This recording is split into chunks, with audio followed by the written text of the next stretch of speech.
And you don't have to worry about the guys being ready to go. Let's get ready to send things over to SEC Commissioner Greg Sankey, who will take the stage in just a moment to introduce Texas head coach Steve Sarkisian. Steve Sarkisian is in his 26th year of coaching and 13th as a head coach. In his 6th season at Texas, the Longhorns have been one of the nation's winningest programs over the past 3 seasons, with 2 college football playoff appearances. Last season, Texas recorded its 3rd straight 10-win season, marking the first time that Texas has put together 3 consecutive 10-win seasons since recording 9 straight of those back from 2001 to 2009. Steve earned an undergraduate degree from BYU in '97. He and I share the fact that we both have associate's degrees. His is from El Camino College, mine's from Cayuga Community College, just if you're taking notes on those facts. He's married to the former L'Oreal Smith, who competed and coached in track and field. Steve has 2 daughters, Ashley and Taylor, son Brady. He and L'Oreal had a son, Amias, in April of 2025. Steve's also surrounded by family on campus every day. His son Brady's a senior linebacker on the football team, and his daughter Ashley's in law school at Texas. Having just come off the World Cup, it's worth noting Steve is a passionate soccer fan and was dialed into the World Cup action this summer. He grew up playing the sport at a high level in his younger years, before turning his attention to baseball and football in America, and really appreciate some of the good international. It says football here, but we'll still stick with soccer. Welcome to the stage, the University of Texas head football coach, Steve Sarkisian.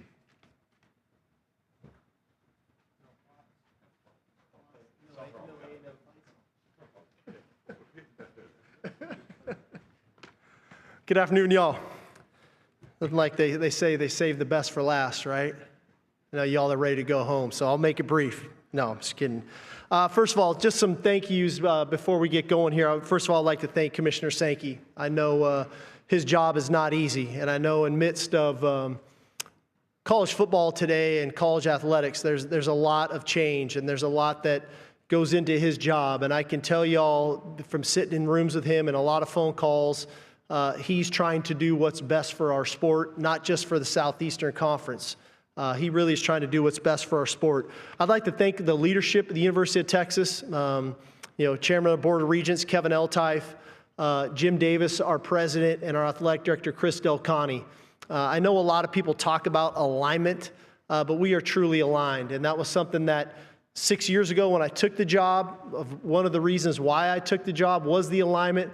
But it's shown through time and time again. And the job that Chris Delcani has done at Texas has been nothing short of remarkable. Winning 5 of the last 6 Directors' Cups, and just the absolute strength in every sport in that entire athletic department is something that I know he's proud of, and we are all very proud of to be part of.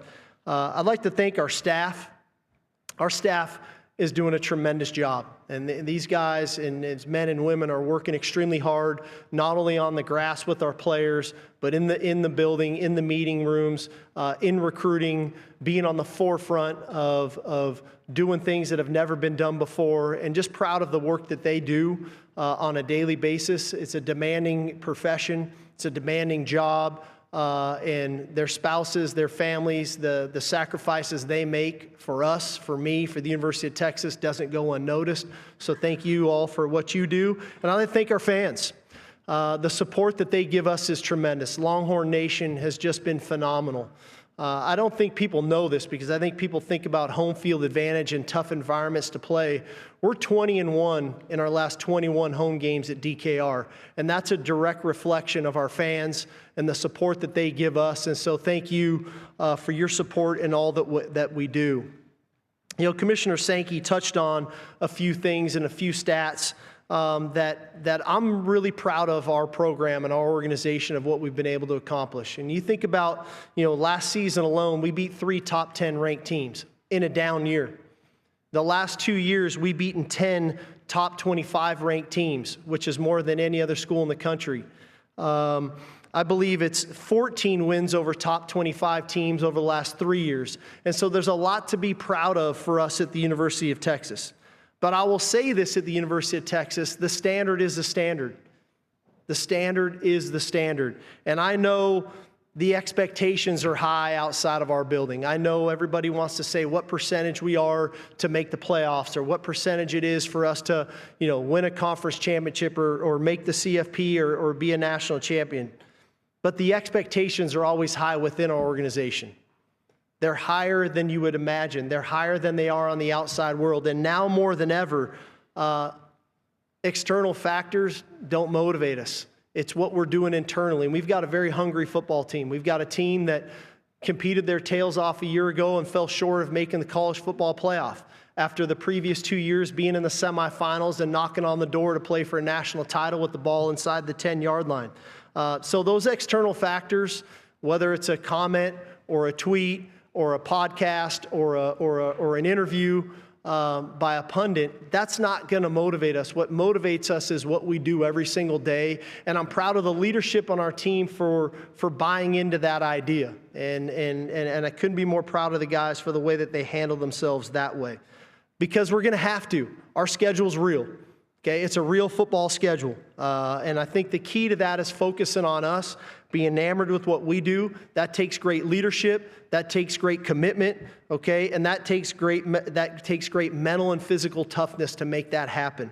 We've got 3 players here that I think exude all of those 3 things. Obviously, we've got Arch Manning here. We've got Colin Simmons. We've got Trevor Gooseby. The first thing I'd like to say about those 3 guys is all 3 of them signed with the University of Texas out of high school. So in this era of transfer portal, in this era of players coming from different places and building rosters and so on and so forth, these were 3 guys that chose to be part of our program when maybe our program wasn't where it is today. Arch and Trevor came 4 years ago. We were an 8-5 team coming off of an Alamo Bowl loss against Washington.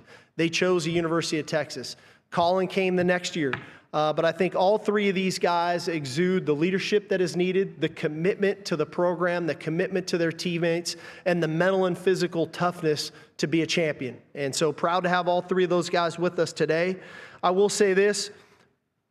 I know you all say it, but I'm going to say it. We do have a talented roster. We do have a good football team. We're balanced.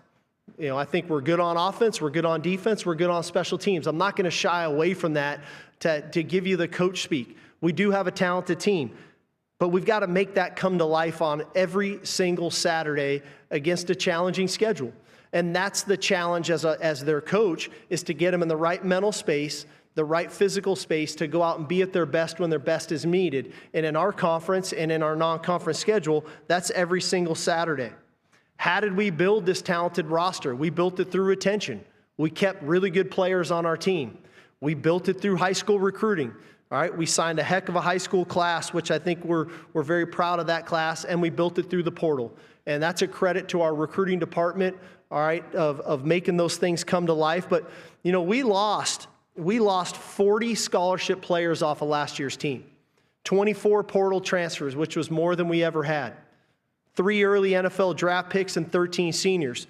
With that, we brought in 47 new scholarship players, 22 through the portal, 25 freshmen. Okay, and so a lot of new faces. Culture is a big deal for us, but our culture gets developed, historically in the summertime to get ready for a season. And I failed our team a year ago by doing it that way. And I felt like we didn't have the culture needed early in the season to make that happen, to be the team that we were capable of being. I learned my lesson. We started doing our culture work in February this year, and I think it's paid dividends. I was just on the plane with these guys coming over. And to a man, they all said, man, I love how summer's going. I love how close we are as a team. I mean, these guys were doing a scavenger hunt yesterday, and Colin and Arch are competing until the end. Their 2 teams were the one at the end racing to win it. And then everybody's sweating bullets. It's 100 degrees in Austin right now, and they're having a blast together as a team. And those are the moments that are going to get us through the tough fourth quarters. Those are the moments that are going to get us through some tough road games of where we're headed this fall. So proud of those guys for buying into what was going to be so important to this team. We are not a finished product. We've got plenty to improve upon from last year. All right? It goes without saying, we've got to become a better run football team. We did not run the ball to the standard and the capabilities of what it is at the University of Texas. Now, we can make that better a variety of ways. Right? You got to get better up front as an offensive line group. You got to have capable runners that can do that. You got to provide weapons on the perimeter that people have to deploy to guard against. And you've got to put schemes together that they can operate and do at a high level. I think we've addressed all those areas in the run game. We've got to create more explosive plays. When we're at our best, we're a very explosive offensive football team. We were not that a year ago compared to where we were 2 years ago. The run game is a huge component to that. But we've got to become a more explosive football team, and we've got to minimize the penalties. We've got to fight the urge of playing behind the chains. And I say fight the urge because I think there's an urge to some of the penalties that we get. And so we've got to minimize those penalties. All of that, we're talking about consistency on the offensive side of the ball. And so, to me, you put all those things together, we have a chance to be a very good offensive football team, but we've got some areas for improvement come the fall that need to show themselves. Defensively, obviously we've hired Will Muschamp to be our defensive coordinator. Has been a great addition. It was everything I thought this hire could be. Will and I philosophically are very similar.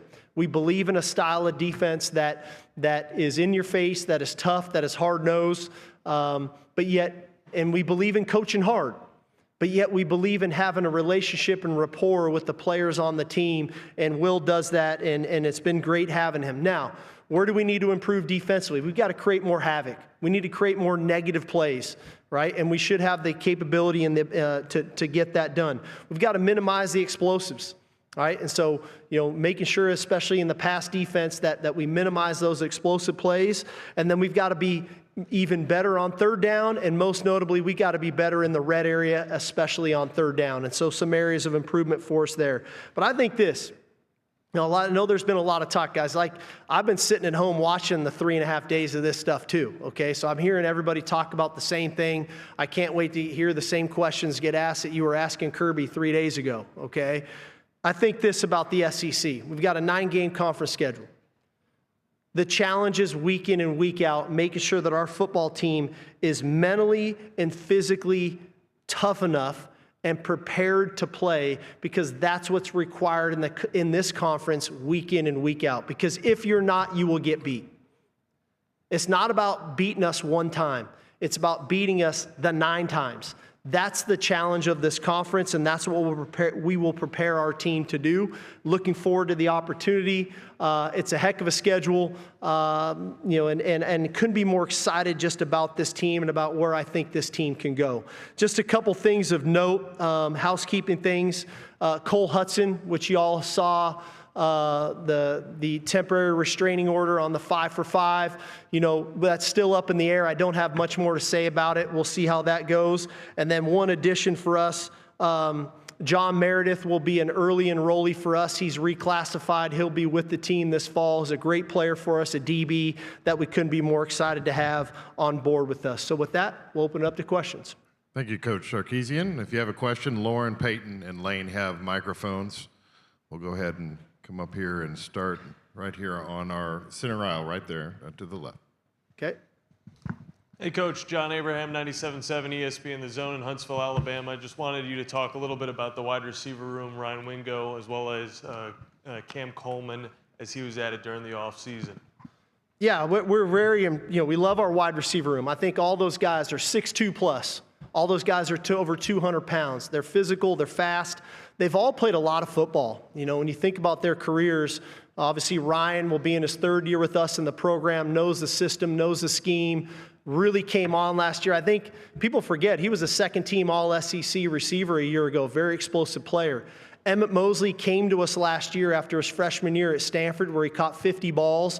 Was injured the first part of the season, really came on the second half of the season. He is playing at a high level for us right now. And then the addition of Cam Coleman's been a great addition. And, the thing about Cam, everybody sees the highlight plays, the playmaking ability, the physical ability that he has. What I love is the person. This guy's a great human being. He's a guy that is a great teammate. He's one of our hardest workers. I just think he's been a great addition to that room, to that offense. I know he's got good rapport with Arch, so excited to have him. Okay, we'll go down in front of me, 2nd row, Cedric. Hey, Steve. Cedric Golden, Austin American Statesman. Arch Manning, the name on the back of his jersey brings as much notoriety as the one on the front. How did the growing pains of last season, how would that benefit him this year? Yeah, I'd like to touch on that. Arch Manning a year ago wasn't on social media or on television saying, I'm going to be the first pick of the draft. He wasn't on television saying, I'm going to win the Heisman Trophy. All he did was work really hard. All he did was try to be the best teammate he can be. And then we had some failures as a team. He didn't play to the way of what he was capable of playing. And then those same people that were saying that about him wanted to criticize and demean him almost for letting them down because he didn't live up to what they thought he was going to be. Very interesting concept right there. And I think the way of what he got put through probably would have melted or destroyed 99% of people in his shoes. All he did was stay consistent to true to who he was, which continue to work hard, continue to be a great teammate, try to get better, and he did. And he came out and played the second half of the season at a really high level. We go 7-1. He's got 20 touchdowns, only 2 turnovers. He's a fantastic player at the end of the year. But he didn't go back on social media and say, I told you so. And all he's done this year is continue to work hard again. And so there's always going to be outside opinions of that guy. And that comes with the territory, and he understands that. But I think he learned a lot about himself last year, about dealing with adversity and overcoming. And I think he learned a lot about his teammates and the support that they gave him, and them recognizing the mental and physical toughness that he has to play the position, to be their leader. And I think that he's grown into a great leader for us. And so I'm very proud of Arch for the way he's carried himself, the way he represents the University of Texas. I think right now he's a very dangerous player because he learned a lot from last season, and he's surrounded by some good players. And I think that he's a guy that's poised for a heck of a season. Coach, we'll go over to our right-hand side on the aisle. Good afternoon, Coach. Jacob Worthing, KRUI Sports. What does playing on time actually look like for your quarterbacks? Well, everything that we do is a progression-based offense. And so you have a first read, a second read, a third read, a fourth read, so on and so forth. And those reads are basically tied to his feet, right? Whether it's a quick game, an RPO, a drop-back pass, a play-action pass. And so being on time is when that read is available to throw the ball to, that the timing of his drop marries with where he should be.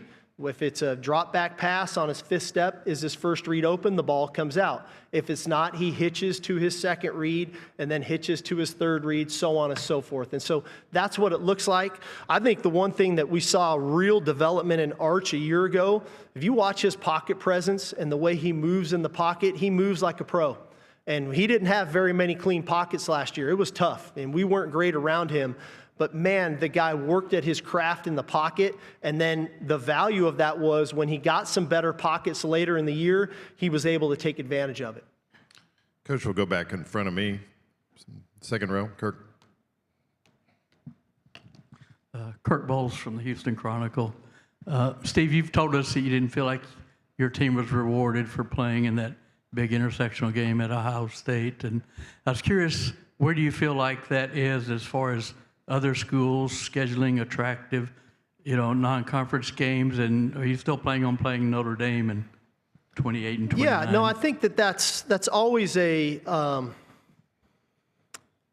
always a tough topic because I try to move on, right? We're in 2026, but I think back to 2025. Like, we have to learn from history. And, but I have to go back to 2023, really. We beat Alabama at Alabama. And that might have been the game that probably got us into the playoff that year in a 4-team playoff. We played at Ohio State last year. We played at Michigan the next year. I'm not saying that was the game that got us in, but it surely played a part, right, of getting us into the 12-team playoff, and it got us a better seed winning that game. Last year, we didn't win the game at Ohio State, okay? And so I'm torn because I have two thoughts on this. One is, if we beat Ohio State last year, surely we're in a much better position when it comes to the playoffs. But on the other side of it is, if I don't play Ohio State and I play Jones Junior High, and we're 10-2, and our 2 losses are to Georgia and Florida, we're a playoff team. But like anything in this world, if you want to be really good at something, you got to take risk. There's calculated risks involved in life that you have to take. It's no different than playing quarterback. You got to take some risks at times. There's no different than being a play caller. You got to take that risk. There's no different than investing in a company or not. You're taking a risk. And so, yes, there's risk involved in playing a high-level non-conference schedule, but there's a lot of value in that win. There's a lot of value in that win if you can get the win. And so is the juice worth the squeeze or not? That's what we're all tasked with. And so I don't know yet about Notre Dame. We'll see. Because I think the committee's got to show us what happens now and what's the value that they're placing on strength of schedule. And are we going to let a 9-3 team in as an at-large? We'll find out. And I think that this year is going to be a great test to that of what that looks like. Okay, we'll go over here on our left-hand side. Coach, CJ Vogel with On Texas Football over here. I wanted to ask you just in the sense of chasing. I know you say you don't listen to the media pundits and I love you guys. Listen to you all what the we time. say and the polls, but essentially, given that Georgia's won the conference the last 2 years, is that the team that the conference and yourself are still chasing after as the top team currently? You know, there's a lot of sayings and quotes in the sports world in particular, but this one probably is the most fitting. If you want to be the champion, you got to beat the champion, and it's no more fitting for us. We've played Georgia 3 times. They've beaten us. All the credit in the world to Kirby, their team. They're tough. They're good. So if we want to be a champion, I'm guessing we'll probably have to beat the champion to make that happen. Coach, we'll go straight down in front of us again, third row. Danny Davis, the Austin American Statesman. Going back to the news you just, I guess, broke, what does John Meredith bring to this team? And I'm not sure when he turns 18, but can someone that young contribute at the cornerback position right away? Yeah, he's already turned 18 a couple weeks ago. You know, he provides great length, great speed, tremendous man-to-man ability, very confident, very aggressive, all the attributes you want in a defensive back. It's not a secret, you know, why he was a top 2 or 3 player in the country in the 2027 class. So for us to get him now, we'll see how far we can take him. Like I told his mom, Coach Muschamp, Coach Orfe, we don't have an expectation on him of a timetable. We're going to coach him. We're going to develop him. When he's ready, I think he'll be good enough to play. How long that takes to get him ready, that's going to be the race. That's the challenge. Week 1, week 4, week 8, I don't know. I do know he's got the right competitive spirit. I do know he's got the skill set and the ability to be a good player for us. How long it takes, we'll find out. Okay, we'll go down that center aisle again on the left. Coach Steve Curtis, 107.7 The Franchise. You said that you began emphasizing culture work back in February because you thought there needed to be some changes from last year. But as you're entering your 6th season leading the program, a lot of people would think that culture's already well established. So what led you to think that additional culture work needed to be done, and what specifically did you want to see change from last season? Well, I think we have 47 new faces in our locker room. So they don't have anything established in our culture. We have to get them ingrained into our culture. And so that's why we back that up to start that process to get more guys ingrained sooner. We do a lot of work. We do things called Culture Wednesday around our building, where we tap into the person, the whole person, and we get authentic, we get transparent, we laugh, we cry, we hug, we write note cards to one another, because we have to become a connected football team. Like that's what gets us to where we want to go and through those hard times. All the way to fast forward to yesterday, we did a scavenger hunt. And we broke everybody up into teams, and they did a scavenger hunt on the 40 acres. And it comes down to Arch and Colin's team sweating, competing in the 50-yard line in DKR. And they loved it. That's the stuff that we're doing now sooner than maybe we'd be not doing that even until the end of training camp. And so I think it's going to benefit us. I think the connectivity these guys have right now is huge. But why? Because we got 47 new faces, when historically you'd have about 20 or 22. Okay, we'll go back down the center aisle onto our right-hand side. Hey, Coach. Rob Gregson, A to Z Sports. You talked about a lot of the culture and the shift. Amongst the group that's returning, is there a new mentality after missing the CFP last year? I don't know if it's a new one. I just think there's a more committed one. I think that this group holistically is committed to the mission. of being a champion. And they're not just saying it, right? It's not about what we say, it's about what we do. And their actions are showing it. These guys are committed. They're helping one another. They're working with one another. They're holding each other accountable. And I'm very proud of them for that, because that's not an easy thing to do in college when people are making NIL and they're 18 to 22-year-old men. But these guys have committed to that as part of their journey. And that starts with Colin and Arch and Trevor, but that goes to Jelani McDonald, Anthony Smith, Rasheem Biles, Ryan Wingo, all the people we've been touching on. So that's not easy. They're doing it. I'm proud of them, and I think they'll reap the benefits of it come the fall. We have time for a couple more. We'll start in the section in front of me, about midway back, right in the middle. Hi there, Coach. Evan Veith, Inside Texas. You've talked a lot about culture and also how many new players you've had to add, whether it be the portal or recruiting. You've already seemed to get some good returns from Rasheem and Dalen when it comes to leadership. How difficult is it in the portal process to kind of scout personality and culture fit when you only have so much time with them compared to recruiting? And how have you maybe improved at that aspect over your time at Texas? It's very difficult. It's like speed dating, where you think about in high school, you're recruiting a kid for 2 or 3 years. In the portal, you might be recruiting for 2 or 3 weeks if you're lucky. I feel like every year's different on when you bring in the portal guys of, did we get it all right or not? And I know it's easy to say, hey, this year we got it right compared to other years. And honestly, I would say we did our due diligence, but we got lucky. This group is incredible that we brought in. They're bought in. They want to be a champion. They want to be part of this culture. Rasheem Biles, Cam Coleman, Raleek Brown, Hollywood Smothers, Melvin Sinai, Lawrence Seymour. I'm leaving a bunch of guys out, but they're committed to the cause. And that's hard to do, to bring in all these transfers and be like that. And so I think we got it right. I think we got a little bit lucky, too, that we got it right, because, how do you really know? Well, I'm starting to really know now as these guys are in some of the adversity that they're running in DKR at 4 in the afternoon. They're in the sand pit at 4 in the afternoon in Austin, Texas in July. That's not fun. But them hanging in there with their teammates and getting through some of that adversity is exciting for us. We'll take one final question in the center aisle to the right.